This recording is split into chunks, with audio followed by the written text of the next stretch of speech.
L'enjeu, c'est la conjugaison des paradoxes, c'est-à-dire que les communicants doivent gérer le temps court, le temps long. Les communicants doivent gérer le digital, mais en même temps, on voit bien dans les études que le physique, l'événement, la rencontre, ça reste extrêmement important. Les communicants sont au centre de l'innovation, mais sont aussi des gens qui mettent autour de la table d'autres fonctions dans l'entreprise, que ce soit la stratégie, que ce soit la finance, le marketing. Donc il faut savoir quand est-ce qu'on est sur un territoire régalien ou pas. Et je dirais aussi qu'il y a une autre tendance qui ressort dans le communicateur 8, c'est de savoir associer la théorie, parce qu'il y a de la théorie en communication, et elle peut être utile au quotidien, et la pratique, puisque c'est aussi un métier d'exécution.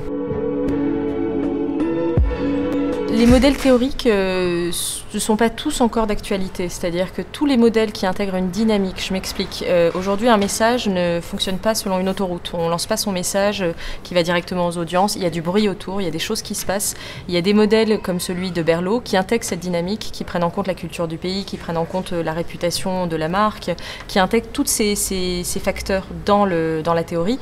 D'autres sont beaucoup plus unilatéraux, notamment Shannon et Weaver, puisqu'on considère qu'une fois que le message a été émis, il va peu ou prou arriver à sa cible. Donc certains le sont, d'autres moins. Ceux qui sont dynamiques, encore une fois, le modèle de Wiener par exemple qui intègre le feedback, vont être beaucoup plus populaires au XXIe siècle que les modèles qui partent d'une logique unilatérale.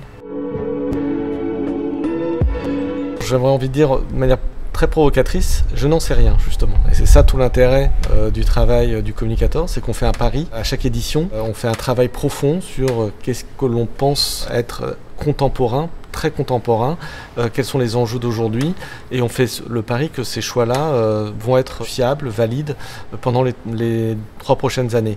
Globalement, on peut juste regarder par le passé, c'est ce qui c'est ce que l'histoire nous a démontré, qu'on n'était pas à côté de la plaque dans les précédentes éditions, mais il y a toujours ce petit risque qui fait partie en fait de l'intérêt aussi du travail sur le communicateur. Dans le communicateur 9, et je pense que c'est le rôle d'un livre de référence comme le communicateur, c'est que je pense qu'il doit y avoir des invariants, je pense qu'il doit y avoir un tronc commun, le rappel des éléments théoriques, toujours plus d'exemples, toujours plus de cas traités, analysés, décortiqués, toujours plus d'interviews, de se connecter aux communicants qui font le métier de la communication aujourd'hui, qui sont en agence ou au sein des annonceurs ou des théoriciens.